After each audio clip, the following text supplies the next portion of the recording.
నమస్తే అందరికీ. ఎట్లున్నారు? మంచిగా ఉన్నారా? నేనైతే మంచిగా ఉన్నా. మీరు కూడా మంచిగా ఉండాలని కోరుకుంటున్నా. ఇంకా అందరు డిన్నర్ చేసిరా? మేమైతే డిన్నర్ చేసినాం. డిన్నర్ చేసిన తర్వాత ఇంకా చూస్తున్నారు కదా వీడియోలో కనిపిస్తున్నట్టు, నేనైతే ప్రతిరోజు నైట్ తిన్న తర్వాత పిల్లలిద్దరిని పడుకోబెట్టి గిన్నెలు దోమి గ్యాస్ కడిగి అయితే పడుకుంటా.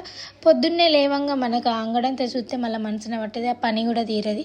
నేనైతే 7 వరకే అన్నం కావాలి, కూర కావాలి, టిఫిన్ కావాలి కాబట్టి ఇప్పుడు ఏ రాత్రి అయినా సరే ఇంకా ఈ పనులు అయితే చేసుకొని వండుకుంటాను అనమాట ఖచ్చితంగా.